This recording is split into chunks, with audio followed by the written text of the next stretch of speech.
Welcome everybody to another exciting episode. This your boy NYB Rome here on NYB TV. I brought y'all somebody real special today. This my man DJ HASSAN.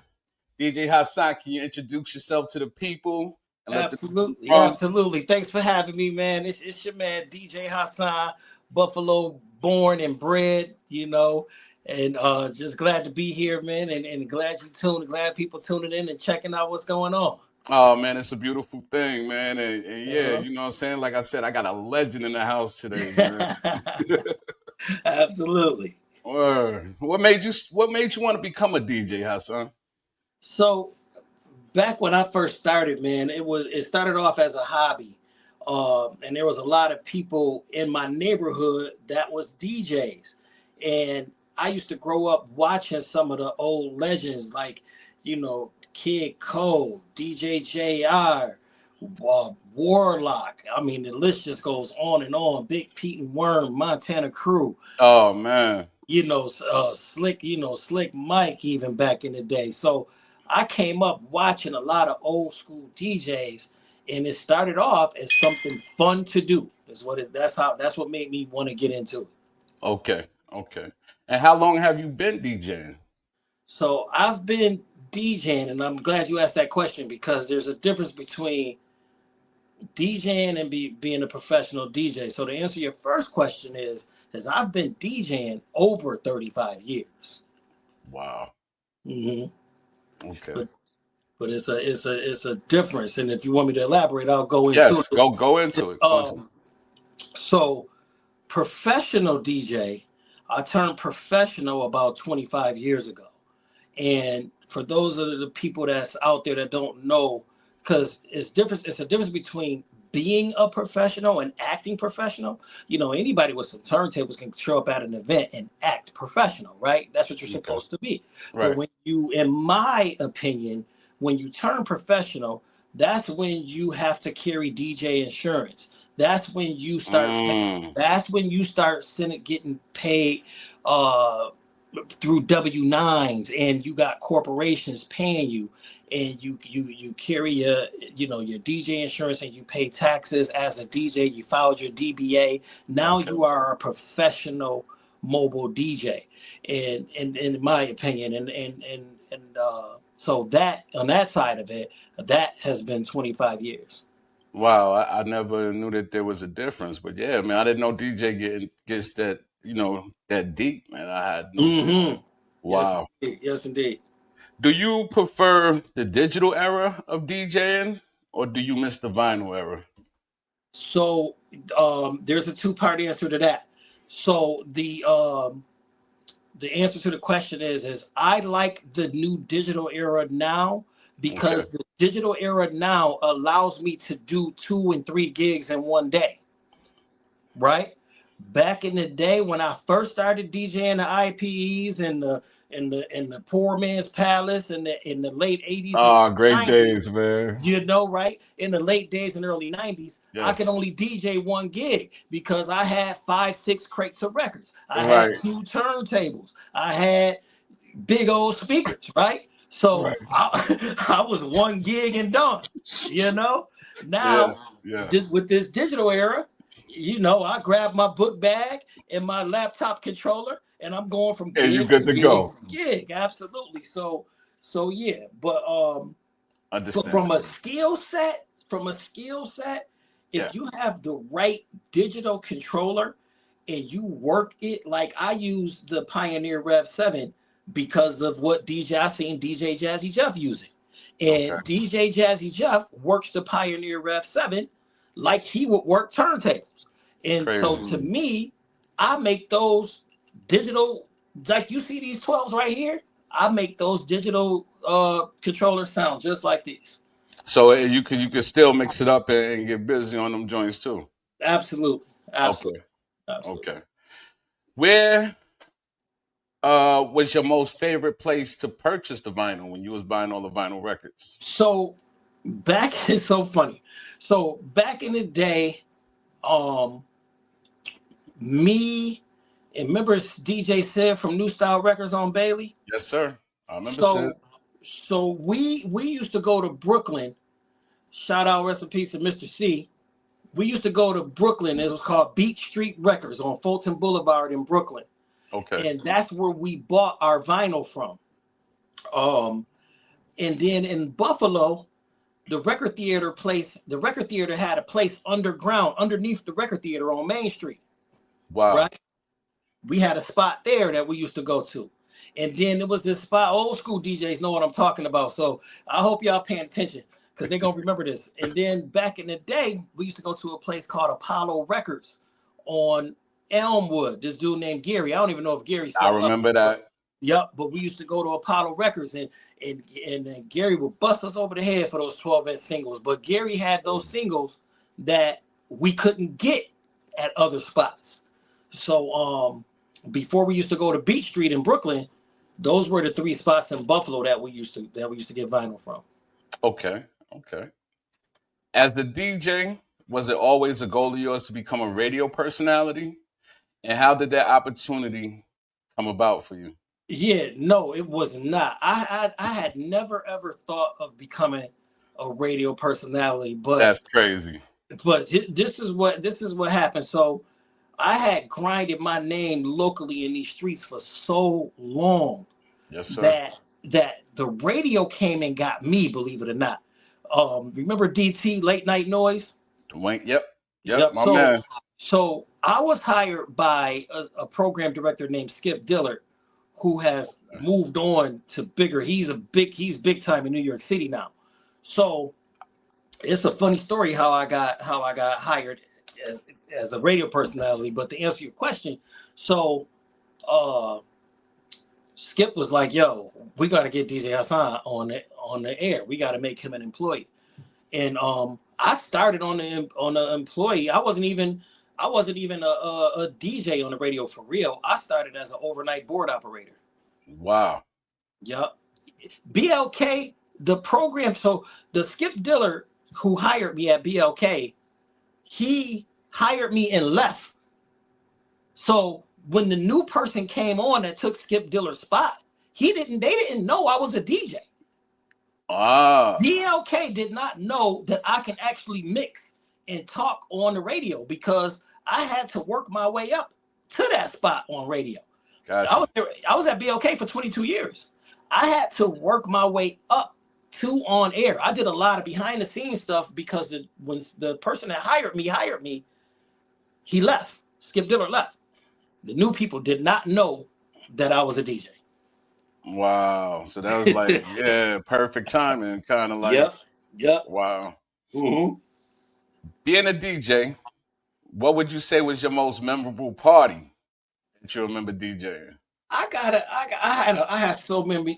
I can only imagine. So many memorable moments, man. But I'm gonna tell you what people relate to in Buffalo, man. And I know we on the World Wide Web and people are watching this all over the world.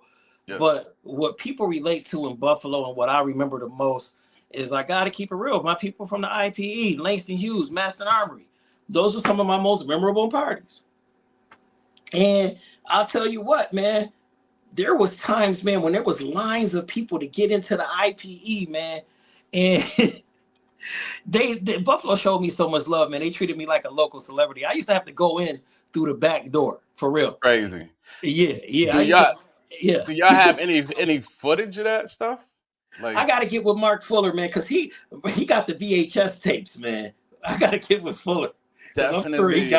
They gotta see that. The town gotta see that. I wish anybody had shit. I don't know. Was we even recording? That's what I'm saying, right? I don't even know. Well, there was probably camcorders back then. If anybody had, because it was going down in them spots, man. But you gotta think, man. It was the StarTech Motorola's and beepers back then, and nobody had no camera phones and all that. True, that is true. And you got to think we was promoting the IPE before Facebook, so we had the flyers on the poles. We was going to high schools hand in hand. Yeah. If you go back and think about the original IPE when we was first promoting it, Facebook, we wasn't on Facebook. That is true. That's true. Right, Everything was hand in hand and word, word of mouth. right, What's going right. down tonight? Yeah. Hmm.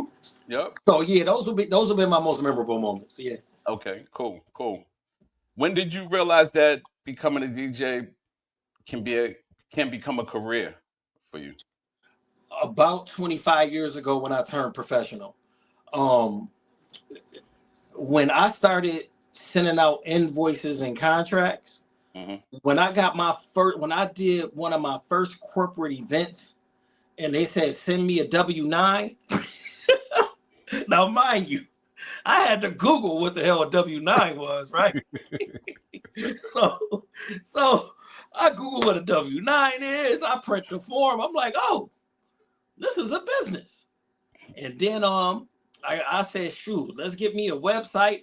I remember back when I was making mixtapes, I ain't even have a website. One of my first mixtapes said, you can reach me at www.djhassan.com. I just said it because it sounds sweet. I ain't had no website back then. but Crazy. but when I 25 years ago, I kid you not, when I said that when I had to fill out my first W-9 and pay taxes, I was like, this is a business for me. This is a career. And for a long time, that's all I did. Wow. Amazing. That's all I did was DJ. Amazing, man. Mm-hmm. Which one to you is more important for a new artist, to be heard on digital radio or local radio, and why? Let me tell you the answer to that question, because my son Aki is starting to bubble and make noise out here. I seen him too. Shout out to him. Yeah, and I'm telling you now, man, radio is still a tool, but it is not the tool, in my opinion. Okay. Radio has turned digital. Radio has got to the point where you're not only a DJ, you are a blogger, a broadcaster. So not you are a content creator, right? So radio, your song being heard on the radio, yes, it's going to give you that lift, 100%.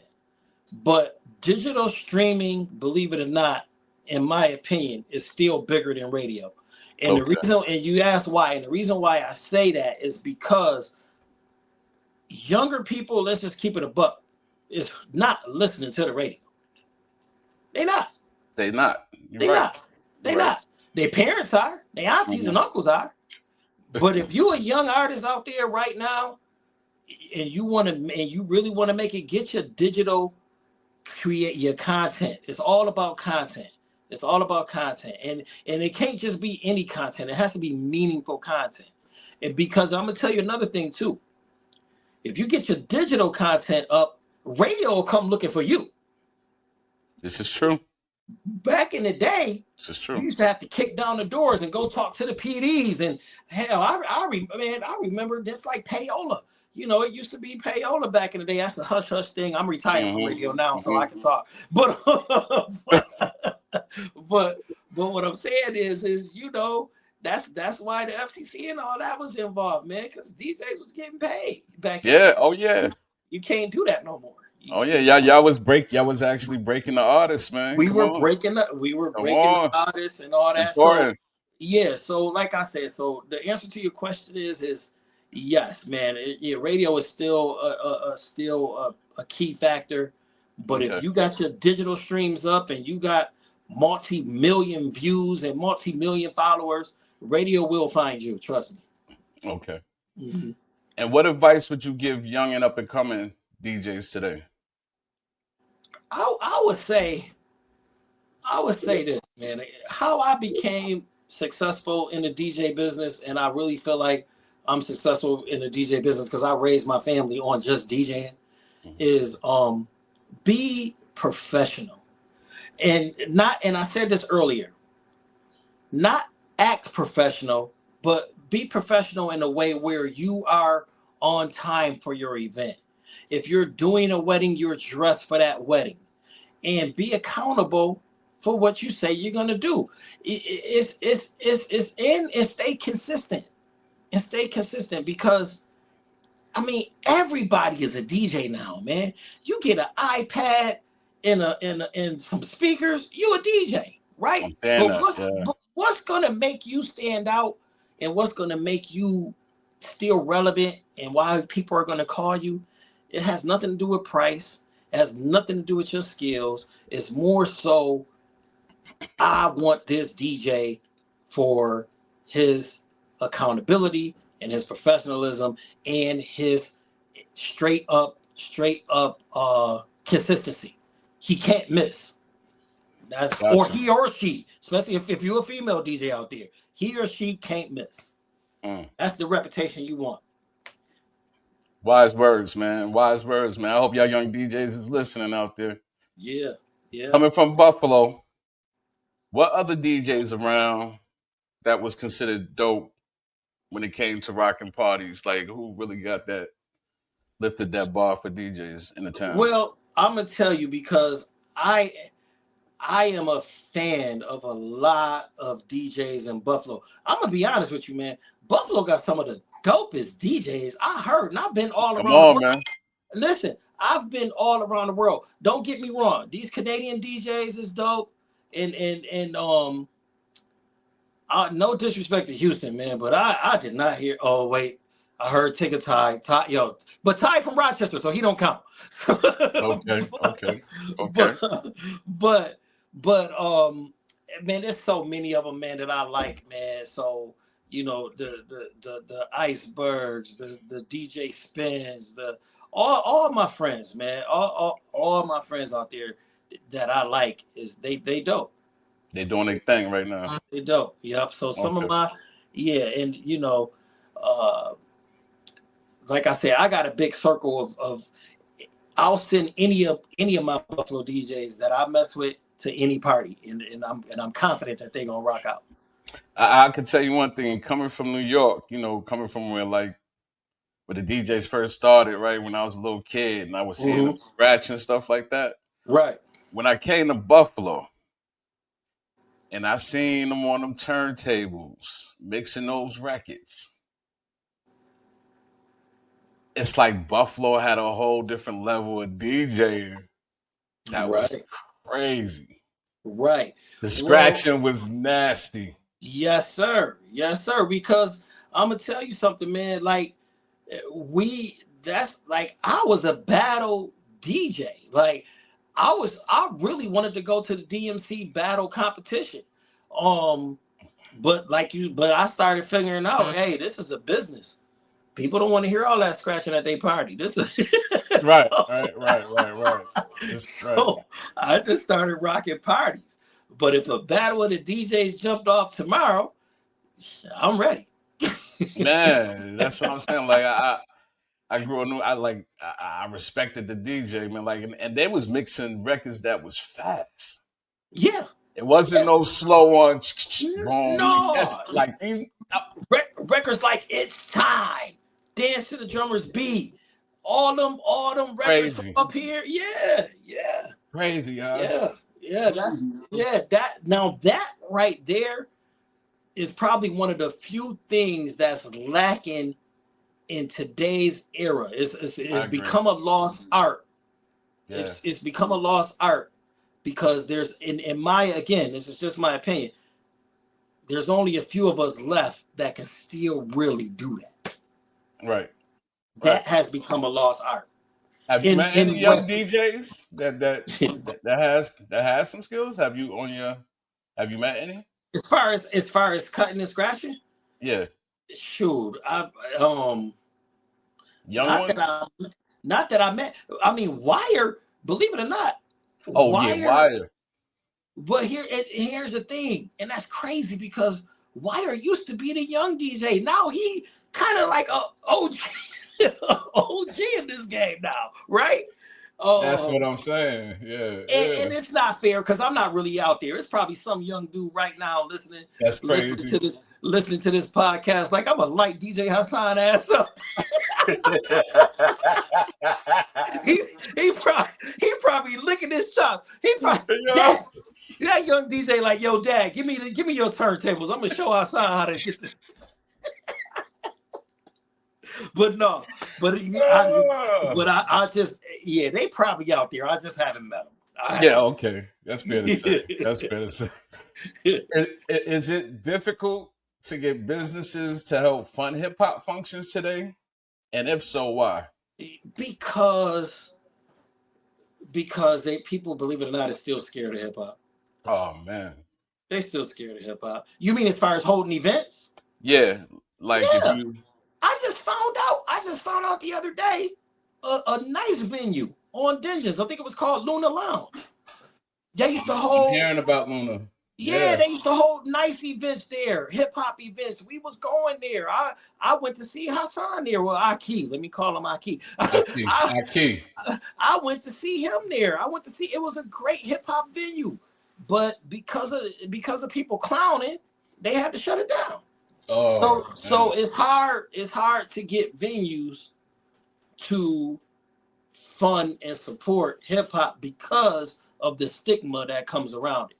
Right. But my partner Idris Wajik, well, I'm gonna call him my friend. He just held one at the AKG museum, and it was beautiful.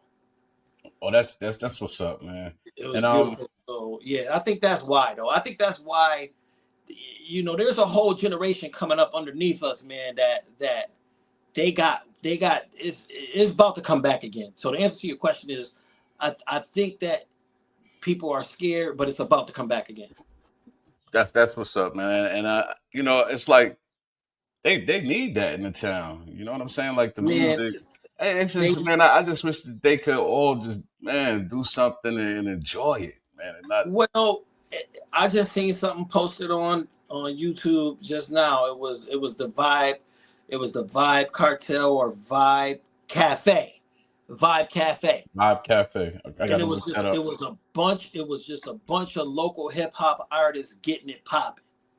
And it looked like it was positive. It looked like it was lit. This is what I'm talking about, man. And actually, Mikey's on Elmwood.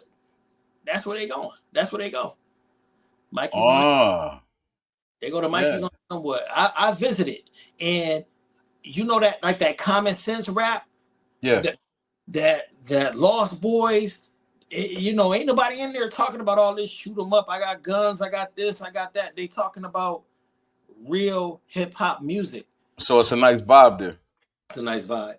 Okay, I gotta go and check it out. Check that out, man. There's some boys coming up in there doing their thing. Okay. Can you tell the music world something about you that they might not know about DJ Hassan? Yeah, I could do that. And don't go too deep, Hassi. No, but no. Here, I'm gonna tell y'all something, man. People probably they don't know this. I started as a gospel DJ. I was hired. I learned radio as a gospel DJ. Because of gospel, that's how I broke on to the mainstream. And another thing people might not know, because I alluded to this earlier in the interview, is that I started as an overnight board operator on WBLK. Then, rest in peace, Mike Chaz. Y'all may have heard of Mike Chaz. He had 2 to 6 before Yasmin Young. He passed away. Rest in peace, Mike Chaz. Yep, but Mike Chaz came into the studio one day overnight. Yo, man, you DJ Hassan? I go, yeah. He was like, yo, I want you to do a mix show. That's how me and Kendra G, the Black Barbie, hooked up. So that's a fun fact that people might not know. I started as a gospel DJ and worked my way up through amazing. Mike Chaz and started working with the Black Barbie, Kendra G, who you might see her on Fox News. You might see her anywhere nowadays. Kendra off the chain. She everywhere. Different heights. Oh, yeah. Kendra global now. Yeah. She global. Yeah. So that's a little fun fact people might not know. That's what's up, Haas. Do you have any events coming up that you want the people to know about? No, I just did one last night. And then just check me out on all my social media handles, man. follow me on IG at Buffalo's Bad Boy at Get DJ Hassan. Follow me on Facebook. I'm still around. I'm actually still putting out mixes for people. And that's about it, man. I'm still out here, believe it or not. I was supposed to retire from DJing, period, but I don't think that's gonna happen. It's the love of the music, man. You can't go nowhere, man. Yes, sir. Listen, yes, I'm the same way, man. I think listen, man, I don't know. I don't think it'll ever stop, man, until I stop. No. I said I will retire, but like I said, I'm still doing high school proms, man. Shout out to Cardinal, bro. Shout out to Cardinal O'Hara. I just DJ day prom. So I got research lab coming up. You blessed, man. A lot of blessings your way now. I'm still out here, and I definitely appreciate you for having me, man. Oh man, it's a blessing having you on here. Like I said, man, you're a legend for the town, for Buffalo. You know what I'm saying? I mean, everybody know DJ Hassan, so yeah. And if y'all don't know now, y'all know. You know what I'm saying? Oh, man. And it was another dope episode with my boy DJ Hassan. And Hassan, I want to say it's been a blessing, and I wish you the best, brother. And anytime I can help you, or you got something that you're trying to put together, man, just reach out to me and we can collab on it. 100%, will do. Appreciate you, bro. Peace, man. Yeah.